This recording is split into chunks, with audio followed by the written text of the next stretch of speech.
Mike ಇಡ್ತೀಯಾ? ಇಲ್ಲ ಕೊಡು, ಇಟ್ಟಿರು ಸುಮ್ಮನೆ ಎಷ್ಟು ಹೊತ್ತದ ಅಷ್ಟು.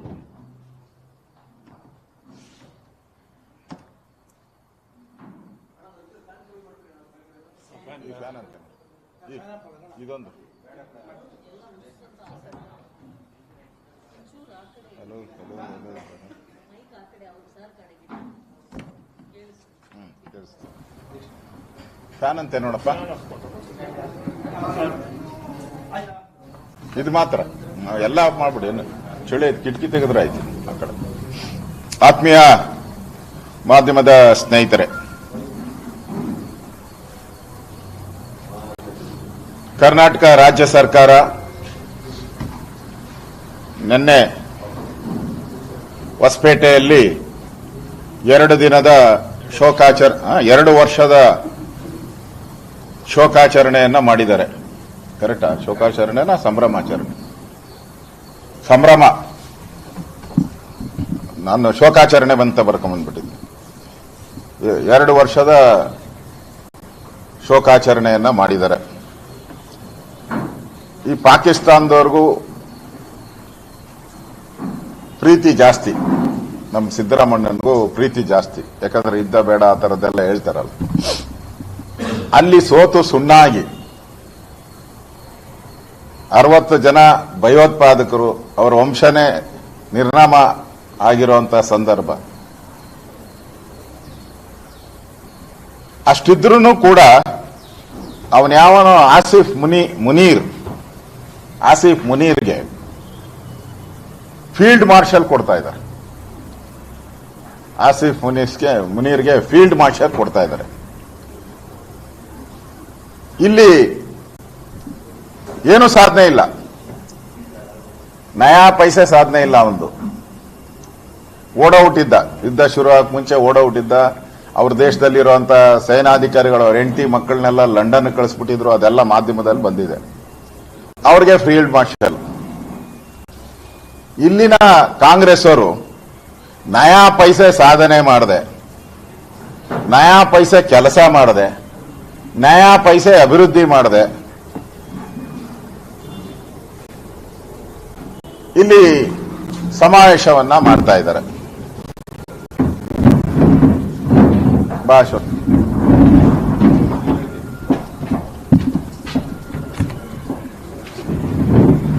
ಏನು ಸಾಧನೆ ಮಾಡದೆ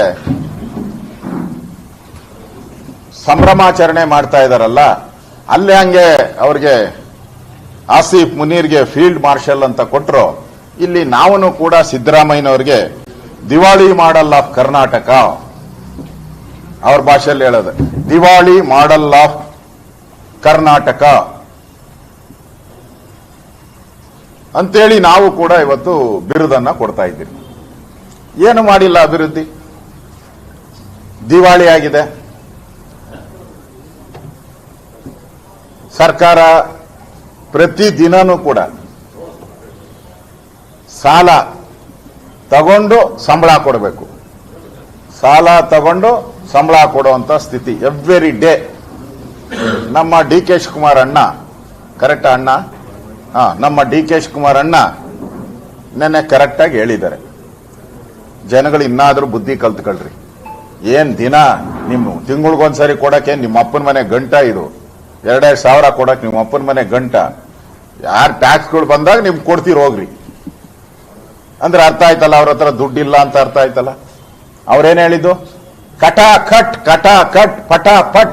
ರಾಹುಲ್ ಗಾಂಧಿ ಅವರು ತಿಂಗಳಿಗೊಂದ್ಸರಿ ನಿಮ್ಮ ಮನೆ ಬಾಗಿಲಿಗೆ 2,000 ಅಂತಂದ್ರು. ಇಲ್ಲಿ ಡಿ ಕೆ ಶಿವಕುಮಾರ್ ಕಟಾ ಕಟ್ ಅಂತ ಹೇಳ್ಬಿಟ್ರು. ನಮ್ಗೆ ಯಾವಾಗ ದುಡ್ಡು ಬರ್ತದೋ ಅವಾಗ ಕೊಡ್ತೀರಿ ಹೋಗ್ರಯ್ಯ ಅಂತಂದ್ರು. ಅದಕ್ಕೆ ನಾವು ಇವಾಗ ಅವ್ರಿಗೆ ದಿವಾಳಿ ಮಾಡೆಲ್ ಆಫ್ ಕರ್ನಾಟಕ ಸಿದ್ದರಾಮಯ್ಯ ಅಂತೇಳಿ ಅವ್ರಿಗೆ ಇವತ್ತು ಬಿರುದನ್ನ ನಾವು ಕೊಡ್ತಾ ಇದ್ದೀರಿ.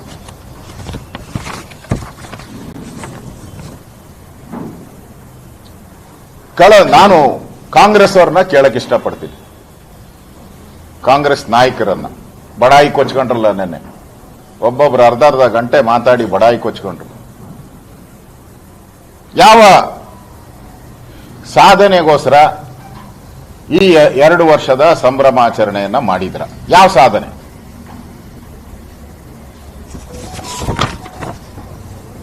ಏನು ಕಡ್ದು ಕಟ್ಟೆ ಹಾಕಿದಿರಿ ಅಂತ, ಏನು ಕಡ್ದು ಕಟ್ಟೆ ಹಾಕಿದಿರಿ ಅಂತ 2 ವರ್ಷದ ಸಾಧನೆಯನ್ನ ಮಾಡಿದಿರ. ನಾನು ಅವ್ರಿಗೆ ಪ್ರಶ್ನೆ, ಹಾಲಿನ ದರ ಏರಿಸ್ತೀರಿ, ನೀರು, ಕರೆಂಟು, ಪೆಟ್ರೋಲು, ಡೀಸೆಲ್ಲು, ಆಸ್ತಿ ತೆರಿಗೆ, ಈ ಎಲ್ಲ ವಸ್ತುಗಳನ್ನ ಏರಿಕೆ ಮಾಡಿದ್ರಿ. ಏರಿಕೆ ಮಾಡಿದ್ಮೇಲೂ ನಿಮ್ಗೆ ಸಮಾವೇಶ ಮಾಡಬೇಕು ಅಂತ ಯಾಕೆ ಅನ್ಸ್ತು? ಜನ ಕಷ್ಟದಲ್ಲಿದ್ದಾರೆ. ತೆರಿಗೆಗಳ ಭಾರದಲ್ಲಿ ಆ ಬಡ ಕೂಲಿ ಮಾಡುವಂತ ಜನ, ರೈತರು ಕಷ್ಟದಲ್ಲಿದ್ದಾರೆ. ಈ ಸಂದರ್ಭ ನಿಮಗೆ ಬೇಕಾಗಿತ್ತಾ? ನನ್ನ ಮೊದಲರ ಪ್ರಶ್ನೆ. ಎರಡನೇ ಪ್ರಶ್ನೆ, 2 ವರ್ಷ ಆಯಿತು, ಪರಿಶಿಷ್ಟ ಜಾತಿಗೆ ಸೇರಿದಂತ 187 ಕೋಟಿ ಹಣನ ಪಟಾಪಟ್ ಅಂತ ಲೂಟಿ ಮಾಡಿದ್ರಿ. ಸ್ವತಃ ಸಿದ್ದರಾಮಯ್ಯನವರೇ ನನ್ಗೆ ಹೇಳಿದ್ರು, ಅಶೋಕ ಸುಳ್ಳು ಹೇಳ್ತಾನೆ, ನಾನು 187 ಕೋಟಿ ತಿಂದಿಲ್ಲ, 89 ಕೋಟಿ ಮಾತ್ರ ಲೂಟಿ ಆಗಿದೆ. ಅಧಿವೇಶನದಲ್ಲ, ರೆಕಾರ್ಡ್ ಅಲ್ಲಿ ಹೇಳಿರುವಂಥದ್ದು, ಅಧಿವೇಶನದ ರೆಕಾರ್ಡ್ ಅಲ್ಲಿ ಇದು. ಇದಕ್ಕೋಸ್ಕರ 2 ವರ್ಷದ ಸಾಧನೆ ಅಂದ್ರೆ 2 ವರ್ಷ ತುಂಬ್ತಾ ಅವನು ಸತ್ತಿದ್ದು. 2 ವರ್ಷ ತುಂಬ್ತಾ ಸತ್ತಿದ್ದು ಶಿವಮೊಗ್ಗದಲ್ಲಿ. ಮೂಡ ಹಗರಣದಲ್ಲಿ 14 ವಾಸ್ತು ಪ್ರಕಾರ ದೇವಮೂಲೆ ಬೆಳೆದಿರುವಂಥದ್ದು, ಕುಬೇರ್ ಮೂಲೆ ಹೈಟ್ ಆಗಿರುವಂಥದ್ದು, 14 ಸೈಟ್ಗಳು, ಕಾರ್ನರ್ ಸೈಟ್ಗಳು, ಕಾರ್ನರ್. ಆ 14 ಸೈಟು ಲೂಟಿ ಹೊಡೆದಿದ್ದಕ್ಕೋಸ್ಕರ ನಿಮ್ಮ ಈ ಸಂಭ್ರಮಾಚರಣೆಯನ್ನ ಮಾಡಬೇಕಾ? ನಿಮ್ಮ ಮನೆ ಆಸ್ತಿ ಮಾಡ್ಕೊಂಡ್ರಲ್ಲ, ನಿಮ್ಮ ಮನೆಗೆ ಆಸ್ತಿ ತಗೊಂಡೋದ್ರಲ್ಲ ಕರ್ನಾಟಕದ ಈ ಟ್ಯಾಕ್ಸ್ ಪೇಯರ್ಸ್ ಹಣನ, ಅದಕ್ಕೋಸ್ಕರ ಸಮಾವೇಶ ಮಾಡ್ತಾ ಇದ್ದೀರಾ? ನಂದು 2ನೇ ಪ್ರಶ್ನೆ. ಇನ್ನ ನಮ್ಮ ಡಾಕ್ಟ್ರು ದಿನನಿತ್ಯ ಅವಾಜ್ಗಳು ಬಿಡ್ತಾ ಇದ್ರು. ಕಳಪೆ, ಯಾವ ಡಾಕ್ಟ್ರು? ನಮ್ಮ ಡಾಕ್ಟ್ರು. ಕಳಪೆ ದ್ರಾವಣ ಕೊಟ್ಟು ಬಾಣಂತಿಯರು ದಿನನಿತ್ಯ ಒಂದು 15ರಿಂದ 20 ಬಾಣಂತಿಯರು ದಿನನಿತ್ಯ ಸಾವಾಗ್ತಾ ಇತ್ತಲ್ಲ. ಆ ಕಳಪೆ ದ್ರಾವಣ ಯಾವ್ದಪ್ಪ ಅದು? ಸಿಂಗರ್ ಲ್ಯಾಕ್ಟೇಟ್ ಕೊಟ್ಟು ಆ ಬಾಣಂತಿಯರು ಸರ್ಕಾರಿ ಆಸ್ಪತ್ರೆಗೆ ಹೆರಿಗೆಗೆ ಹೋದ್ರೆ ಮನೆಗೆ ವಾಪಸ್ ಇಲ್ಲ, ಆ ಗ್ಯಾರಂಟಿ ಕೊಟ್ಟಂತ ಆರೋಗ್ಯ ಸಚಿವರು. ಇದಕ್ಕೋಸ್ಕರ ನಿಮ್ಮ ಈ ಒಂದು ಸಾಧನೆ, 2 ವರ್ಷದ ಸಾಧನೆಯನ್ನ ಮಾಡಬೇಕಾ? ಸುಮಾರು 2,000ಕ್ಕೂ ಹೆಚ್ಚು ರೈತರು ಆತ್ಮಹತ್ಯೆ ಮಾಡಿಕೊಂಡ್ರು ಕರ್ನಾಟಕದಲ್ಲಿ. ರೈತರು, ಅನ್ನ ಕೊಡುವಂತ ಅನ್ನದಾತ. ಅದಕ್ಕೆ ನೀವೇನು ಹೇಳಿದ್ರಿ? ಪರಿಹಾರ ಬರುತ್ತೆ, ದುಡ್ಡು ಬರುತ್ತೆ ಅಂತೇಳಿ ರೈತರು ಆತ್ಮಹತ್ಯೆ ಮಾಡ್ಕಂತಾರೆ ಅಂತ ನಿಮ್ಮ ಮಂತ್ರಿ ಹೇಳಿದ್ರಿ.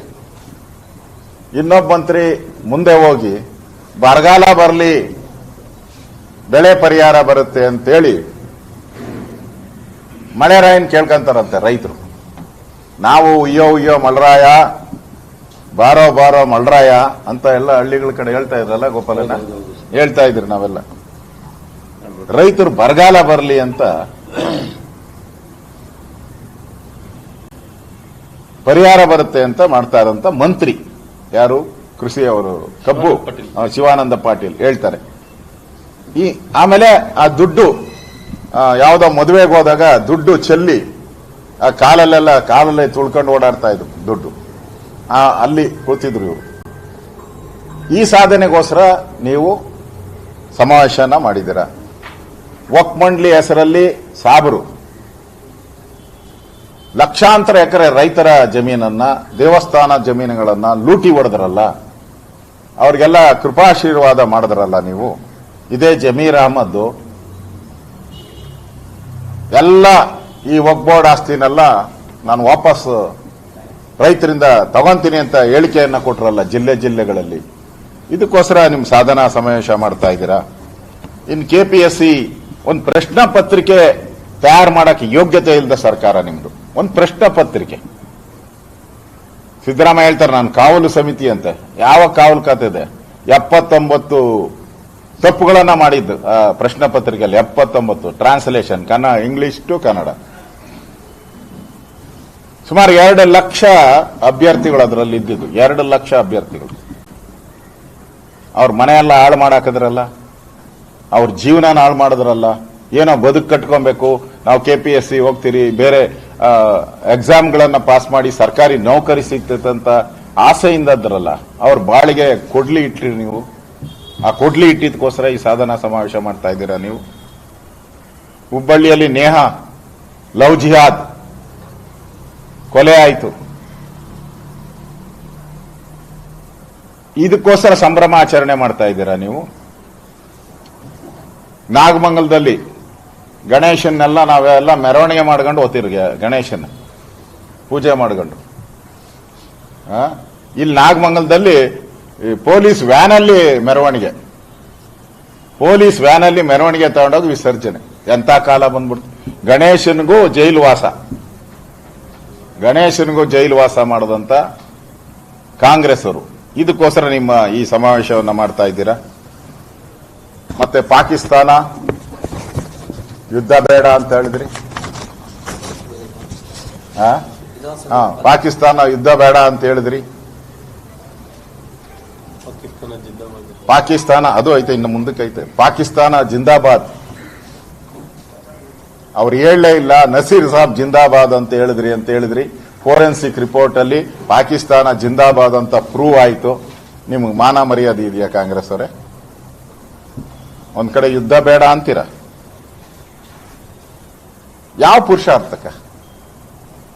5 ಜನ ತೀರ್ಕೊಂಡಿದ್ದಾರೆ ಮಳೆಯಿಂದ.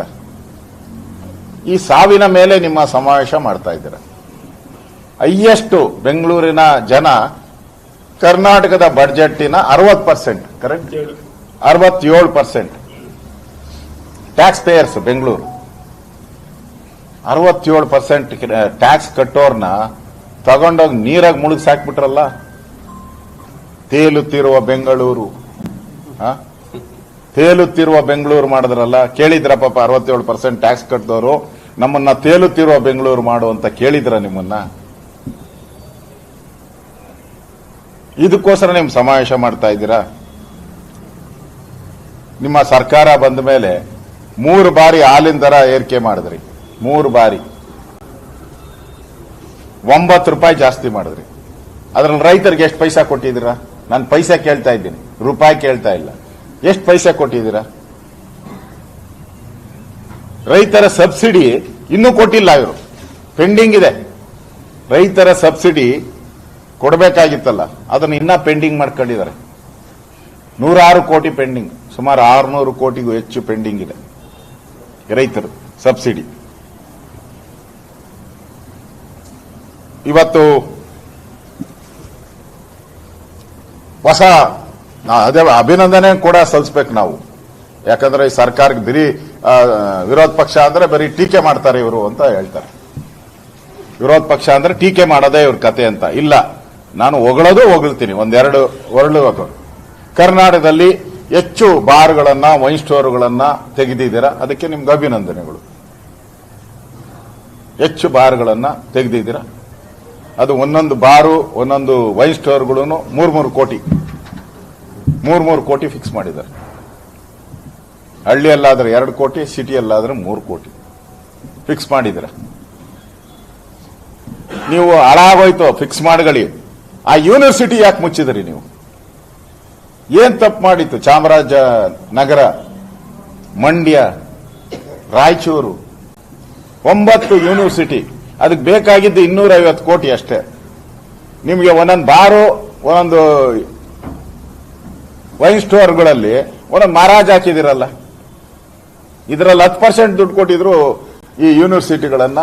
ಆ ವಿದ್ಯಾರ್ಥಿಗಳು ಯಾರು ಹಳ್ಳಿಗಾಡಲ್ಲಿ ಬಡ ವಿದ್ಯಾರ್ಥಿಗಳು SLC ಪಾಸ್ ಆದ್ಮೇಲೆ PUC ಹೋಗಿ ಒಂದು ಗ್ರಾಜುಯೇಷನ್ ಆಗ್ಬೇಕು, ನನ್ನ ಮಗ ಗ್ರಾಜುಯೇಟ್ ಆಗಬೇಕು, ನೋಡ್ಬೇಕು ಅಂತೇಳಿ ಎಷ್ಟು ತಂದೆ ತಾಯಿ ಆಸೆ ಬಿದ್ದಿದ್ರಲ್ಲ ಆ ಜಿಲ್ಲೆಗಳಲ್ಲಿ. ಅದಕ್ಕೆ ಕೊಳ್ಳಿ ಇಟ್ರಲ್ಲ ನೀವು, ಅವರ ವಿದ್ಯಾಭ್ಯಾಸಕ್ಕೆ ಕಲ್ಲಾಕಿದ್ರಲ್ಲ. ಇದಕ್ಕೋಸ್ಕರ ನಿಮಗೆ 2 ವರ್ಷದ ಸಮಾವೇಶವನ್ನ ಮಾಡ್ತಾ ಇದ್ದೀರಾ. ಇವತ್ತು 40 ರಾಜ್ಯ ಸರ್ಕಾರಿ ಸಂಸ್ಥೆಗಳು ದಿವಾಳಿಯಾಗಿದೆ. ಇವತ್ತು ಮುಚ್ಚಿಕೊಂಡು ಹೋಗೋ ಸ್ಥಿತಿಗೆ ಬಂದ್ಬಿಟ್ಟಿದೆ. 127 ಸಾರ್ವಜನಿಕ ವಲಯಗಳ ಉದ್ಯಮದಲ್ಲಿ 60 ಉದ್ಯಮಗಳು ನಷ್ಟದಲ್ಲಿದೆ.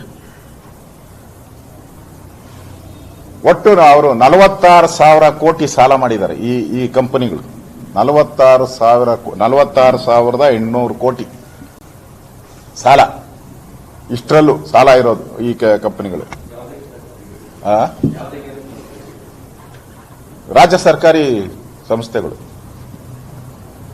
ರಾಜ್ಯ, ಸುಮ್ಮನೆ ಎಕ್ಸಾಂಪಲ್, ರಾಜ್ಯ ಪ್ರವಾಸೋದ್ಯಮ ಮುಚ್ಚೋ ಸ್ಥಿತಿಯಲ್ಲಿದೆ.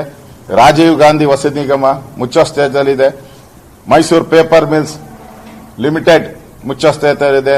KSRTC, NW KSRTC, BMTC, BESCOM, ಇವೆಲ್ಲ ಸಿಎಜಿ ವರದಿ ನಾನು ಹೇಳ್ತಿರೋದು, ನಾನು ಹೇಳಿದ್ರೆ ನಂಬಲ್ಲ. ಸಿಎಜಿ ವರದಿಯಲ್ಲಿ ಇವೆಲ್ಲ ಡೆಡ್ ಲಿಸ್ಟ್ಗೆ ಹೋಗ್ತಾವೆ ಬಗ್ಗೆ. ಅಂದ್ರೆ ಇನ್ನು ಕೋಮಾ ಸ್ಟೇಜ್ಗೆ ಹೋಗ್ಬಿಟ್ಟವೆ, ಇನ್ನ ಚಟ್ಟಕ್ಕೆ ಬಂದಿಲ್ಲ. ಇವೆಲ್ಲ ಕೋಮಾ ಸ್ಟೇಜ್ ಅಲ್ಲಿ ಹೋಗಿದೆ, ಇನ್ನ ಚಟ್ಟದ ಮೇಲೆ ಇಟ್ಟಿಲ್ಲ ಅಂತ ಅಷ್ಟೇ ಅರ್ಥ. ಚಟ್ಟದ ಮೇಲೆ ಇಟ್ಟ ಮೇಲೆ ತಮಟೆ ಹೊಡ್ಕೊಂಡು ಎತ್ಕೊಂಡು ಹೋಗೋದು ಅಷ್ಟೇ. ಆ ಸ್ಥಿತಿಗೆ ಇವತ್ತು ಸಿದ್ದರಾಮಯ್ಯನವರು ತಂದಿದ್ದಾರೆ. ಬಜೆಟ್ ಅಲ್ಲಿ ಅವ್ರ ಭಾಷಣ, ಯಾವುದೇ ತೆರಿಗೆಗಳನ್ನ ನಾನು ಹಾಕಿಲ್ಲ. ಮೊನ್ನೆ ಬಜೆಟ್ ಅಲ್ಲೂ ಯಾವುದೇ ತೆರಿಗೆ, ನಾನು ಅವತ್ತೇ ಹೇಳಿದೆ ನೋಡಿ ಮಾರಿ ಹಬ್ಬ ಕಾದ ಇದೆ ಅಂತ ಹೇಳಿದೆ. ಬಜೆಟ್ ಮುಗಿತು. ಈಗ ದಿನನಿತ್ಯ ತೆರಿಗೆಗಳನ್ನು ಹಾಕ್ತಾ ಇದ್ದಾರೆ. ಹಿಮಾಚಲ ಪ್ರದೇಶ ಈಗಾಗಲೇ ಗಂಟು ಮೂಟೆ ಕಟ್ಕೊಂಡು ಹೋಗ್ತಾ ಇದೆ ಸರ್ಕಾರ. ಅಲ್ಲಿನ ಸರ್ಕಾರ ತಿನ್ನಕ್ಕೂ ಗತಿ ಇಲ್ಲದ ಸರ್ಕಾರ ಅಲ್ಲಿ ಇವತ್ತು, ಕಾಂಗ್ರೆಸ್ ಸರ್ಕಾರ ಅಲ್ಲಿ. ಕರ್ನಾಟಕವನ್ನು ಕೂಡ ಆ ಸ್ಥಿತಿಗೆ ತಂದಿದ್ದೀರ. ಒಂದು ಎಕ್ಸಾಂಪಲ್, ಬರೀ ಪೆಟ್ರೋಲ್ಗೆ ನೀವು ಪೆಟ್ರೋಲು ಡೀಸೆಲ್ಗೆ ₹5.50 ಜಾಸ್ತಿ ಮಾಡಿದ್ದೀರ ನೀವು, ಪೆಟ್ರೋಲ್ ಡೀಸೆಲ್ಗೆ. ಮತ್ತೆ ಇವ್ರು ಹೇಳ್ತಾರೆ ಸಿದ್ದರಾಮಯ್ಯ ಅಂತ ಹೇಳಿದ್ರೆ ಏನೋ ಒಂದು ಫೈನಾನ್ಷಿಯಲ್ ಏನು ಎಕ್ಸ್ಪರ್ಟ್ ಅಲ್ಲ, ಅದೇನು ಇದನ್ನ ಏನು ಶಿಸ್ತು, ವಿತ್ತೀಯ ಶಿಸ್ತು, ಆರ್ಥಿಕ ಶಿಸ್ತು, ಅದನ್ನ ಪುಂಗಾನುಪುಂಗಿಯಾಗಿ ಓದ್ತಾ ಇರ್ತಾರೆ ಸಿದ್ದರಾಮಯ್ಯ. ನಾನು ಎಕ್ಸ್ಪರ್ಟು ಅಂತ. ಈಗ ಅವ್ರು ಮಾಡಿರೋ ಸಾಲ ಈಗ 1,16,000 ಕೋಟಿ. ಈಗ 1,16,000 ಕೋಟಿ. ನಾನು ಆರ್ಥಿಕ ಶಿಸ್ತು, ಆರ್ಥಿಕ ತಜ್ಞ. ಇದೇ ತರ ಇವರು ಇನ್ನ 3 ವರ್ಷ ಇರ್ತಾರ ಗ್ಯಾರಂಟಿ ಗೊತ್ತಿಲ್ಲ. ಇದ್ರೆ ಒಟ್ಟು ಸಾಲ ನಮ್ದು ಎಷ್ಟಾಗ್ತದೆ ಅಂದ್ರೆ 9.25 ಸಾವಿರ ಕೋಟಿ ಆಗ್ತದೆ ಬರೀ ಸಾಲ. ಅದಕ್ಕೆ ನಾನು ಸ್ಟಾರ್ಟಿಂಗ್ ಅಲ್ಲಿ ಏನೋ ಮಾಡಲ್ಲ, ಏನೋ ಹೇಳ್ದಲ್ಲ, ದಿವಾಳಿ ಮಾಡಲ್ಲ. ನಿಮ್ಮನ್ನೂ ಸೇರಿಸಿ ನಮ್ಮನ್ನೂ ಸೇರಿಸಿ ರಾಜ್ಯದ 7 ಕೋಟಿ ಜನ ಮೇಲೆ 1 ಲಕ್ಷ ತೆರಿಗೆ ಸಾಲ. ಎಲ್ಲರ ಮೇಲೂ 1 ಲಕ್ಷ ಸಾಲ ಐತೆ. ಈಗ ಎಲ್ಲ ರಾಜ್ಯದ ಪ್ರತಿಯೊಬ್ಬ ನಾಗರಿಕನಿಗೂ 1 ಲಕ್ಷದ ಸಾಲದ ಹೊರೆಯನ್ನ ಏರಿದಂತ ಆರ್ಥಿಕ ತಜ್ಞ, ಆರ್ಥಿಕ ಶಿಸ್ತನ್ನು ಮೇಂಟೈನ್ ಮಾಡೋ ಸಿದ್ದರಾಮಯ್ಯನಿಗೆ ಬಹುಪರಾಕ್. ನಾವೇನಾದ್ರೂ ಇಷ್ಟು ಬಂದ್ಬಿಟ್ರೆ ನೆಕ್ಸ್ಟ್ ನಾವು ಕಟ್ಟಬೇಕಾಗಿರೋ ಬಡ್ಡಿ ಎಷ್ಟು ಗೊತ್ತಾ? 60,306 ಕೋಟಿ ಕಟ್ಬೇಕು ನಾವು. ಇಷ್ಟಾದ್ರೆ ವರ್ಷಕ್ಕೆ ನಾವು ಕಟ್ಬೇಕಾಗಿರೋದು 60,306 ಕೋಟಿ ನಾವು ಕಟ್ಬೇಕಾಗ್ತದೆ ನಾವು ಬಡ್ಡಿ. ಇದಕ್ಕೆ ಬಡ್ಡಿ ನಾವು ಡೆವಲಪ್ಮೆಂಟ್ಗೆ ಎಷ್ಟು ಖರ್ಚು ಮಾಡ್ತೀರಿ? ಆಕ್ಚುಲಿ ವಿನಿಯೋಗ ಮಾಡೋದು ಬಡ್ಜೆಟ್ ಅಲ್ಲಿ 80,000 ಕೋಟಿ 90,000 ಕೋಟಿ ಅಂತ ಹೇಳ್ತಾರೆ. ಆಕ್ಚುಲಿ ವಿನಿಯೋಗ ಮಾಡುವಂಥದ್ದು ಒಂದು 50,000 ರಿಂದ 60,000 ಕೋಟಿ ಅಭಿವೃದ್ಧಿಗೆ. ನೆಕ್ಸ್ಟ್ ಅದು ಬಡ್ಡಿಗೆ ಹೋಗ್ಬಿಡ್ತದೆ ನಿಮ್ಗೆ. ಈ 60,000 ನೀವೇನು ಅಭಿವೃದ್ಧಿ, ರೋಡ್ ಮಾಡಬೇಕು, ಮೋರಿ ಮಾಡಬೇಕು, ಡ್ಯಾಮ್ ಮಾಡಬೇಕು ಅಂತ ಹೇಳ್ತಿರಲ್ಲ ಪ್ರಾಜೆಕ್ಟ್, ಈ ಬಡ್ಡಿಗೆ ಹೊರಟೋಗ್ತದೆ ಅಷ್ಟು ದುಡ್ಡು. ಈ ಅವೈಜ್ಞಾನಿಕ ಗ್ಯಾರಂಟಿ, ನಾನೇನು ಗ್ಯಾರಂಟಿ ವಿರೋಧಿ ಅಲ್ಲ, ನಾವೇನು ಅವೈಜ್ಞಾನಿಕ ಗ್ಯಾರಂಟಿ. ಇವತ್ತು ನಾವು ಮೆಚ್ಚಬೇಕಾಗಿರುವಂಥದ್ದು ಸಿದ್ದರಾಮಯ್ಯನವ್ರನ್ನ ನಾವು ಮೆಚ್ಚಬೇಕಾಗಬೇಕು. ಸಾಲ ಮಾಡಿ ರಾಜ್ಯವನ್ನ ಮುನ್ನಡೆಸ್ತಾ ಇರತಕ್ಕಂಥ ಏಕೈಕ ಕುಖ್ಯಾತ ಮುಖ್ಯಮಂತ್ರಿ ಮಿಸ್ಟರ್ ಸಿದ್ದರಾಮಯ್ಯ. ಏಕೈಕ ಸಾಲ ಮಾಡಿ ರಾಜ್ಯವನ್ನ ಮುನ್ನಡೆಸ್ತಾ ಇರುವ ಕುಖ್ಯಾತಿಯ ಮುಖ್ಯಮಂತ್ರಿ ನಮ್ಮ ಸಿದ್ದರಾಮಯ್ಯನವರು.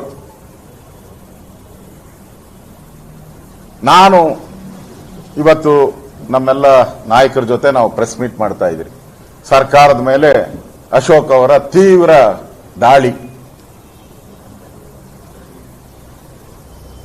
ಭ್ರಷ್ಟ ಸರ್ಕಾರ ಅಂದ್ರು ಅಂತ ನಾನು ಹೇಳಲ್ಲ. ನಾನು ಈ ಸರ್ಕಾರವನ್ನ ಭ್ರಷ್ಟ ಸರ್ಕಾರ ಅಂತ ನಾನು ಹೇಳಲ್ಲ. ನಮ್ಮ ಮುಖ್ಯಮಂತ್ರಿಗಳ ಸಲಹೆಗಾರ ಮಿಸ್ಟರ್ ರಾಯರೆಡ್ಡಿ ಅವರು ಕರ್ನಾಟಕ ನಂಬರ್ 1 ಭ್ರಷ್ಟಾಚಾರದ ಕೂಪದಲ್ಲಿ ನಂಬರ್ 1 ಅಂತ ಹೇಳಿದ್ದಾರೆ. ಇದನ್ನಾದ್ರೂ ಒಪ್ಪಬೇಕಲ್ಲ ಅವರು? ನಾವ್ ಹೇಳಿಲ್ಲ, ರಾಯರೆಡ್ಡಿನೇ ಹೇಳಿದ್ದಾರೆ. ಇನ್ನು ವಿದ್ಯುತ್ ಬಿಲ್ಲು ಜಾಸ್ತಿ ಮಾಡಿದ್ದಾರೆ.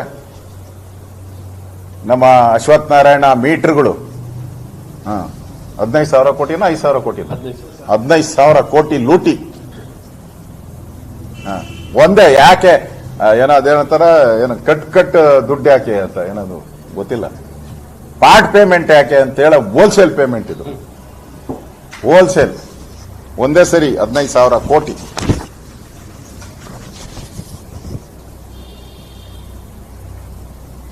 ಇನ್ನು ಕರ್ನಾಟಕದ ಕಾನೂನು ಸುವ್ಯವಸ್ಥೆ ಹೇಳೋರು ಕೇಳೋರು ಯಾರು ಇಲ್ಲ. ಯಾವ ಮಂತ್ರಿ ಗೃಹ ಮಂತ್ರಿ ಅಂತ ಕರ್ನಾಟಕಕ್ಕೆ ಗೊತ್ತಿಲ್ಲ. ಜಿಲ್ಲೆಗೊಬ್ಬೊಬ್ಬ ಗೃಹ ಮಂತ್ರಿಗಳಾಗೋಗ್ಬಿಟ್ಟವ್ರೆ, ತಾಲೂಕಿಗೊಬ್ಬೊಬ್ಬ ಗೃಹ ಮಂತ್ರಿಗಳು. ನಮ್ಮ ಗೃಹ ಮಂತ್ರಿ ನೀವೇನೇ ಮೈಕ್ ಹಿಡಿದ್ರು ಅದು ಮಕ್ಕಳಾಟ ಅಷ್ಟೇ,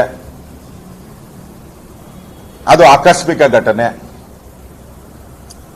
ಅವನು ಮಾನಸಿಕ ಅಸ್ವಸ್ಥ, ಎಲ್ಲಿ ಚಾಮರಾಜಪೇಟೆ ಮಾನಸಿಕ ಅಸ್ವಸ್ಥ. ಅದು ಪಾಕಿಸ್ತಾನ್ ಜಿಂದಾಬಾದ್ ಅಲ್ಲ, ನಾಸೂರ್ ಸಾಬ್ ಜಿಂದಾಬಾದ್. ಮುಂಚೆ ಗೊತ್ತಿದ್ರೆ ಅದನ್ನ ತಡೀಬಹುದಾಗಿತ್ತು. ಇದು ಅವರ ಹೇಳಿಕೆ. ಯಾರು?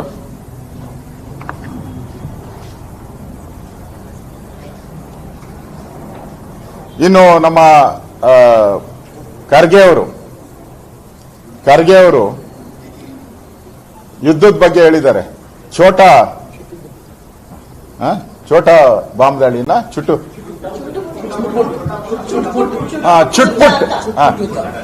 ಯುದ್ಧ ಅಂತ ಏನು ಇರ್ವೆ ಕಟ್ಕೊಳಕ್ ಹೋಗಿದ್ರ ಅಲ್ಲಿ? ಚುಟ್ಪುಟ್ ಅಂದ್ರೆ ಇರ್ವೆ ಕಚ್ಚಿದ್ರ, ಇವೆ ಕಚ್ಚಿತ್ತ. 60 ಜನ ಸತ್ರಲ್ಲ, ಏನು ಇರ್ವೆ ಕಚ್ಚಿ ಸತ್ರ ಅವರೆಲ್ಲ.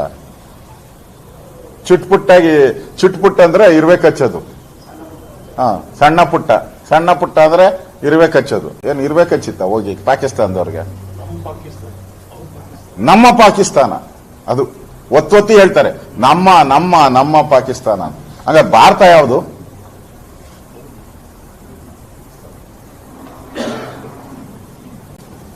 ಈ ರೀತಿ ಈ ಸರ್ಕಾರ ಆತ್ಮಹತ್ಯೆಗಳ ಮೇಲೆ ಈ ಸಮಾವೇಶವನ್ನ ನಡೆಸಿದ್ದಾರೆ. ನೇಹ ಆಯ್ತು, ಹಿಂದೆ ಗಣಪತಿ ಆಯ್ತು, ಕಲಬುರಗಿಯಲ್ಲಿ ಮಲ್ಲಿಕಾರ್ಜುನ ಬಂಡೆ ಆಯ್ತು, ಅನುಪಮ ಶಣೆ ಆಯ್ತು. ಈ ತರ ಬಹಳಷ್ಟು, ಚಂದ್ರಶೇಖರ್ ದಾವಣಗೆರೆ ಗುತ್ತಿಗೆದಾರರಾಯ್ತು. ಈ ಸರ್ಕಾರ ಪ್ರತಿಯೊಬ್ಬರಿಗೂ ಗೊತ್ತಾಗಬೇಕು. ಈ ಸರ್ಕಾರ ಕನ್ನಡಿಗರಿಗೆ, ರಾಜ್ಯ ಸರ್ಕಾರ ಏನು ಬಂಡವಾಳ, ಇವ್ರ ಬಂಡವಾಳ ಏನು ಅನ್ನೋದನ್ನ ಇಡೀ ರಾಜ್ಯದ ಜನತೆ ಗೊತ್ತಾಗಬೇಕು. ಆ ದೃಷ್ಟಿಯಿಂದ ನಾವು ಇವತ್ತು ಈ ಸರ್ಕಾರದ 2 ವರ್ಷದ ಸಾಧನೆ ಏನು ಮಾಡಿದ್ದಾರೆ, ಈ ಸಾಧನೆ ಅಲ್ಲ, ಸಾವಿನ ಮೇಲೆ ಸಮಾವೇಶ ಮಾಡಿದ್ದಾರೆ. ಸರ್ಕಾರ ದಿವಾಳಿಯಾಗಿದೆ. ನಾನು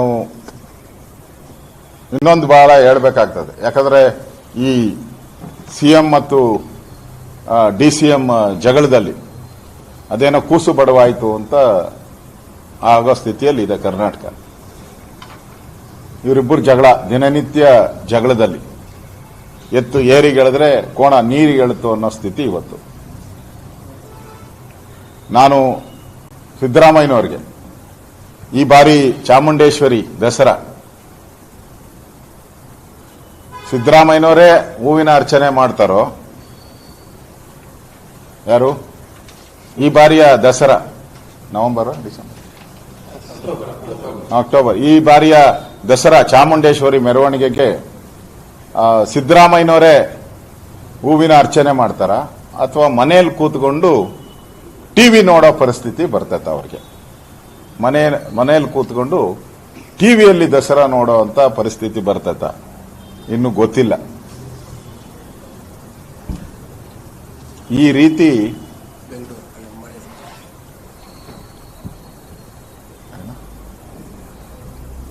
ಅದೇ ಗೊತ್ತಾಯ್ತು ಅವ್ರಿಗೆ.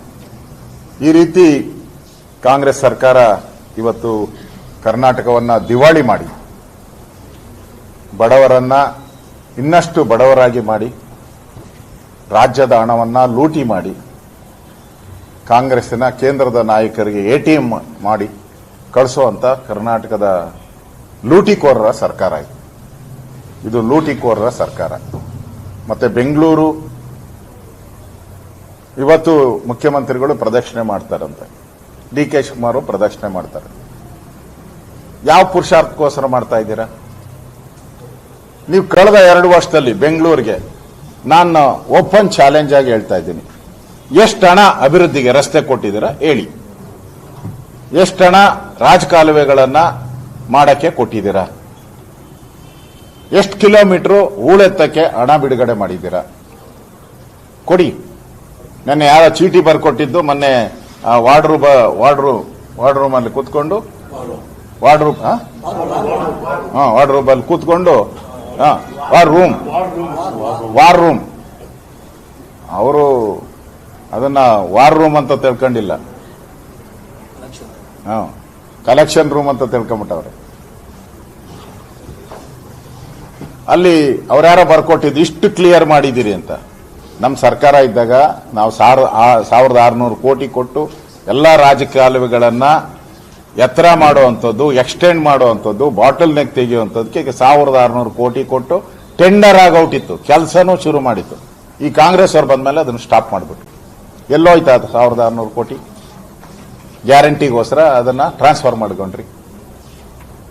ನೀವು ಮಾಡಿರೋಂಥ ಯಾವುದಾದ್ರೂ ರಾಜಕಾಲುವೆ ನಿಮ್ಮ ಕಾಲದಲ್ಲಿ ಟೆಂಡರ್ ಆಗಿ, ನಿಮ್ಮ ಕಾಲದಲ್ಲಿ ಹಣ ಬಿಡುಗಡೆಯಾಗಿ, ನಿಮ್ಮ ಕಾಲದಲ್ಲಿ ಟೆಂಡರ್ ಆಗಿರೋದು ಒಂದೇ 1 ಕಿಲೋಮೀಟರ್ ರಸ್ತೆ ತೋರಿಸಿ, ಒಂದೇ 1 ಕಿಲೋಮೀಟರ್ ರಾಜಕಾಲುವೆಯನ್ನ ತೋರಿಸಿ. ಮೊನ್ನೆ 7,000 ಕೋಟಿ ಏನು ಮಾಧ್ಯಮದಲ್ಲಿ 54,000 ಭರಪೂರ ಬಳುವಳಿಗಳು ಮಾಧ್ಯಮದಲ್ಲಿ ಬಂದಿದ್ದು. ಭರಪೂರ 54,000 ಕೋಟಿ ಬಡ್ಜೆಟ್ ಆಗಿ 1 ತಿಂಗಳ ಮೇಲೆ ಆಯ್ತಾನ? 1 ನಯಾ ಪೈಸೆ. ಈ ಕಾರ್ಪೊರೇಷನ್ ತೊಟ್ಟಿಯಲ್ಲಿ ನೀರು ತೊಟ್ಟಿಕ್ತಲ್ಲ, ತೊಟಕ್ ಅಂತ ಹಂಗೇನ ಒಂದೇ ತೊಟ್ಟೆನ ಬಿದ್ದಿದೆ 54,000. ಬೆಂಗಳೂರಿನ ರಸ್ತೆಗಳ ಅಭಿವೃದ್ಧಿಗೆ ಅದೇನೋ ದೊಡ್ಡ ರಸ್ತೆ ಅನ್ನೋದಕ್ಕೇನು ಮೇಜರ್ ರೋಡ್ಗಳಿಗೆ 7,000 ಕೋಟಿ ಅಂದ್ರು. ನಿನ್ನೆ ರಾಮಲಿಂಗಾರೆಡ್ಡಿ ಆಬ್ಸೆಂಟ್. ಯಾಕೆಂದ್ರೆ 7,000 ಕೋಟಿನ ಟಕ್ ಅಂತ ಅವರು ರಾಹುಲ್ ಗಾಂಧಿ ಹೇಳಿದ್ನಲ್ಲ, ಟಕ್ ಅಂತ ಇದಕ್ಕೆ ಏನೋ ಟನಲ್ ರೋಡ್ಗೆ ಹಾಕೊಂಬಿಟ್ರು ಇವರು. ಸುರಂಗಕ್ಕೆ ಹಾಕೊಂಬಿಟ್ರು. ಸುರಂಗಕ್ಕೆ ಹೋದ್ಮೇಲೆ ಗೊತ್ತಲ್ಲ, ಕೇಸೇ ಬರಲ್ಲ ಅದು. ಸುರಂಗಕ್ಕೆ ಹೊರಟೈತದು, ಗೊತ್ತೇ ಆಗಲ್ಲ. ಈ ಸುರಂಗದಲ್ಲಿ ಎಲ್ಲಿ ಹೋತೋ ಎಲ್ಲಿ ಆಚೆ ಬರ್ತೋ ಗೊತ್ತಿಲ್ಲ. ಸುರಂಗಕ್ಕೆ ಹಾಕೊಂಬಿಟ್ರು. ಈಗ ಬೆಂಗಳೂರಲ್ಲೆಲ್ಲ ಟನಲ್ ರೋಡ್ಗಳು ಆಗ್ತವೆ. ರೋಡಲ್ಲಿ ಟನಲ್ಗಳು ಬಿದ್ದು ಬಿಟ್ಟವೆ. ಹೆಗ್ಗಣಗಳು ಹೋಗ್ತಾವೆ. ಆ ಟನಲ್ಗಳಲ್ಲೆಲ್ಲ ಹೆಗ್ಗಣಗಳು ಹೋಗ್ತಾವೆ. ನೆಕ್ಸ್ಟ್ ಇನ್ನೊಂದು 1 ತಿಂಗಳು ಹಿಂಗೆ ಬಿಟ್ರೆ ಮೋಟರ್ ಬೈಕ್ಗಳು ಹೋಗ್ಬಿಡ್ತಾವೆ ಅದರಲ್ಲಿ. ಇನ್ನೊಂದು 6 ತಿಂಗಳು ಬಿಟ್ರೆ ಕಾರ್ಗಳು ಹೋಗ್ಬಿಡ್ತಾವೆ ಅದರಲ್ಲಿ. ಆ ರೀತಿ ಹಳ್ಳಿಗಳು ಬೀಳ್ತಾ ಇದೆ ಇವತ್ತು.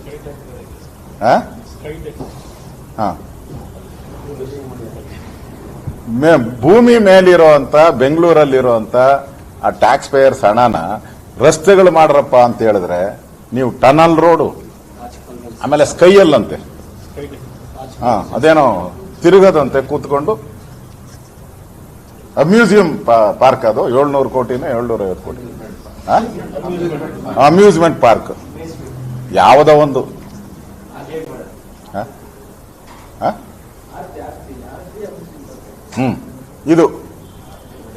ಇದಕ್ ಮಾಡಕ್ ಹೋಗ್ತಾ ಇದ್ದಾರೆ. ಇವತ್ತಿನ ಬೆಂಗಳೂರಿನ ರಸ್ತೆಗಳ ಸ್ಥಿತಿ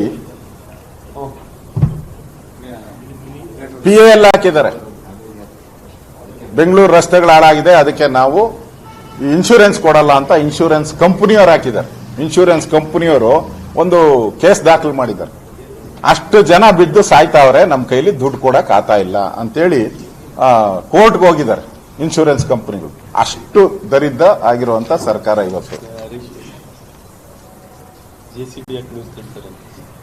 ಫಸ್ಟ್ ರಾಜ್ಯ ಸರ್ಕಾರ ಹೊಸದಾಗಿ ಒಂದು ಬೆಂಗಳೂರಿಗೆ ಇಂಟ್ರೊಡ್ಯೂಸ್ ಮಾಡಿದ್ದಾರೆ. ನಮ್ಗೆ ಗೊತ್ತಿರಲಿಲ್ಲ. ಹಿಂದೆ ಎಲ್ಲ ನಾವು ಪಂಪ್ಗಳು ತಗೊಂಡು ಬಂದು ನೀರನ್ನ ಆಚೆಗೆ ಹಾಕ್ತಾ ಇದ್ರಿ ನಾವು, ಪಂಪ್ಗಳೆಲ್ಲ ತಗೊಂಡು. ಹೊಸದಾಗಿ ಮೊನ್ನೆ ನೋಡ್ತಾ ಇದ್ದೆ ಆವಿಷ್ಕಾರ, ಹೊಸ ಆವಿಷ್ಕಾರ. JCBಯಲ್ಲಿ ನೀರು ತೊಳ್ಕೊಂಡು ಹೋಗ್ತಾ ಇದ್ರು. ಎಲ್ಲಾದ್ರೂ ಕೇಳಿದಿರ? ಯಾವ್ದಾದ್ರೂ ದೇಶದಲ್ಲಿ, ಯಾವ್ದಾದ್ರೂ ರಾಜ್ಯದಲ್ಲಿ? ನಾನ್ JCBಯಲ್ಲಿ ಮಕ್ಕಳು ತಗೊಂಡು ಹೋಗೋದು ನೋಡಿಬಿಟ್ಟಿದ್ದೆ. ನಾನು ಶಾಲಾ ಮಕ್ಕಳನ್ನ ಬಸ್ ಎಲ್ಲ ಇಲ್ದಿರ JCBಯಲ್ಲಿ ಮಕ್ಕಳು ಓದ್ತಾ ಇದ್ರು. ಅದನ್ನ ಮಾಧ್ಯಮದಲ್ಲಿ ನೀವೆಲ್ಲ ಹಾಕಿದ್ರಿ. ಫಸ್ಟ್ ಟೈಮ್ JCBಯಲ್ಲಿ ನೀರು ತಳ್ಳೋದನ್ನ ನೋಡಿರುವಂತ ಆವಿಷ್ಕಾರವನ್ನ ತಂದಂತ ಕಾಂಗ್ರೆಸ್ ಪಾರ್ಟಿಗೆ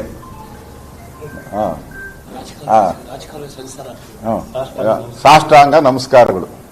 ಮತ್ತೆ ರಾಜಕಾಲುವೆಗಳಿಗೆಲ್ಲ ಸೆನ್ಸರ್ ಹಾಕಿ ಇಲ್ಲಿ ಪಟಾಪಟ್ ಅಂತ ಸೆನ್ಸರ್ ಬಂದ ತಕ್ಷಣನೇ ನೀರ್ನೆಲ್ಲ ಆಚೆ ಮಾಡಿದ್ರಂತೆ. ಎಲ್ಲಪ್ಪ, ಯಾವ್ದು ಒಂದು ಸೆನ್ಸರ್ ಏನಾನ ವರ್ಕ್ ಆಗಿದೆಯೇನಪ್ಪ ನಿಮ್ದು? ನಿಮ್ ತಲೆಯಲ್ಲಿ ಸೆನ್ಸರ್ ಇದ್ರೆ ತಾನೇ ವರ್ಕ್ ಆಗೋದು. ನಿಮ್ ತಲೆಯಲ್ಲೇ ಸೆನ್ಸರ್ ಇಲ್ಲ, ಇನ್ನು ಅಲ್ಲೆಲ್ಲಿ ವರ್ಕ್ ಆಗತ್ತೆ ಕಾಂಗ್ರೆಸ್ ತಲೆಯಲ್ಲಿ. ಅದರಿಂದ ಈ ಬ್ರ್ಯಾಂಡ್ ಬೆಂಗಳೂರನ್ನ ಇವತ್ತು ಗ್ರೇಟರ್ ಬೆಂಗಳೂರು ಬ್ರ್ಯಾಂಡ್ ನೋಡಿ, 2 ವರ್ಷ ಬ್ರ್ಯಾಂಡ್ ಬೆಂಗಳೂರು ಅಂದ್ರು, ಜನ ಚೀಮಾರಿ ಹಾಕಿದ್ರು. ಈ ಗ್ರೇಟರ್ ಬೆಂಗಳೂರಿಗೆ ಹೋಗ್ತಾರೆ. ಇದನ್ನೊಂದು 3 ವರ್ಷ ಹೇಳ್ತಾರೆ. ಆಮೇಲೆ next greatest Bengaluru, greatest Bengaluru. ಇಷ್ಟು ಇವ್ರ ಸ್ಕೀಮ್ ಅಷ್ಟೇ. ಇದು ನಮ್ಗೆ ಕೆಂಪೇಗೌಡರು ಕಟ್ಟಿರೋ ಬೆಂಗಳೂರು ಆಗ್ಬೇಕು. ನಮ್ಗೆ ಗ್ರೇಟು ಬೇಡ, ಬಾಂಬ್ ಬೆಂಗಳೂರು ಬೇಡ, ವಾಟರ್ ಬೆಂಗಳೂರು ಬೇಡ, ಆಮೇಲೆ ಗ್ರೇಟರ್ ಬೆಂಗಳೂರು ಬೇಡ. ನಮ್ದು ಸ್ವಚ್ಛವಾದಂತ ಅಚ್ಚ ಕನ್ನಡಿಗರ ಕೆಂಪೇಗೌಡರ ನಾಡು ಕೊಟ್ರೆ ಸಾಕು. ನಮಗೆ ಮುಗಿಸ್ಬಿಡ್ತೀನಿ ತಾಳಪ್ಪ, ಮುಗಿಸ್ಬಿಡ್ತೀನಿ. ಆದ್ರಿಂದ ಯಾವ ಮುಖ ಇಟ್ಕೊಂಡು ಬೆಂಗಳೂರಿಗೆ ಕಳೆದ ಬಾರಿನೂ ಸಿಲ್ಕ್ ಬೋರ್ಡ್ಗೆ ಹೋಗಿದ್ರು. ಆ ಸಿಲ್ಕ್ ಬೋರ್ಡ್ ಹೆಂಗಿತ್ತೋ ಇವತ್ತು 1 ವರ್ಷ ಆದ್ಮೇಲೆ ಕೂಡ ಸಿಲ್ಕ್ ಬೋರ್ಡ್ ಹೋದ ಅದೇ ಸ್ಟೇಟಸ್. ಅವನು ದುಡ್ಡೇ ಕೊಟ್ಟಿಲ್ಲ, 5 ಕೋಟಿ ಪೇಮೆಂಟ್ ಮಾಡಬೇಕಾಯ್ತು. ಅವನು ತಗೊಂಡಿರೋ ಅಲ್ಲೇ JCB ಬಿಟ್ಟು 1 ವರ್ಷದಿಂದ JCB ಹಂಗೆ ಇದೆ, ಕಿಲ್ಬಿಡ್ದು ಹೋಗಿದೆ. ಅದರಿಂದ ಈ ಸಿದ್ದರಾಮಯ್ಯನವರು ಕಾಟಾಚಾರದ ಏನು ಹೋಗ್ತಾ ಇದ್ದಾರೆ, ಅದಕ್ಕೇನು ನ್ಯಾಯ ಪೈಸದ ಬೆಲೆ ಇಲ್ಲ. ನಮ್ಮ ಬಿಜೆಪಿ ಮೇಲೆ ಆಪಾದನೆ ಮಾಡ್ತೀರಾ ನೀವು, ಅವ್ರು ಮಾಡಿಲ್ಲ ಅಂತ. ನಾವು ಕೊಟ್ಟಂತ ದುಡ್ಡು ಏನಾನ ಖರ್ಚು ಮಾಡಿದ್ರೆ ಇವತ್ತು ಈ ಸ್ಥಿತಿ ಇರ್ತಾ ಇರಲಿಲ್ಲ. ಆ ದೃಷ್ಟಿಯಿಂದ ಇವತ್ತು ಸಮಾವೇಶ ಏನು ಮಾಡಿದ್ರು ನಿನ್ನೆ, ಅದು ಸಾವಿನ ಮೇಲೆ ಸಮಾವೇಶವನ್ನು ಮಾಡಿದ್ದಾರೆ. ಕೇಳಕ್ಕೆ ಬಿಡುಗಡೆ ಮಾಡ್ತೀನಪ್ಪ, ಆಮೇಲೆ ಕೇಳಿ. ಆಮೇಲೆ ಏನ್ ಕ್ವಶನ್ ಬೇಕಾದ್ರೆ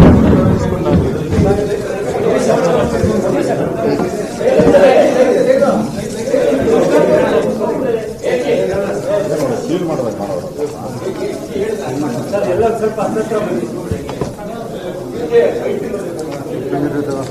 ಅವ್ರು ಹಾಕಿರೋದು ನೋಡಿದ್ರೆ ಬಹಳ ಬಂದು ಬರ್ತಾರೆ. ಸುಮ್ಮನೆ ಮನುಷ್ಯದಲ್ಲ.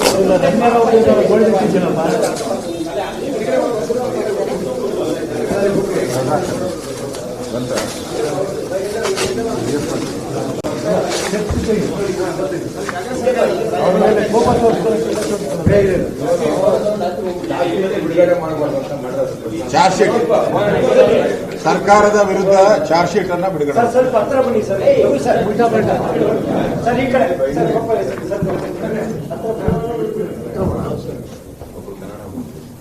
ಸರ್, ಈ ಕಡೆ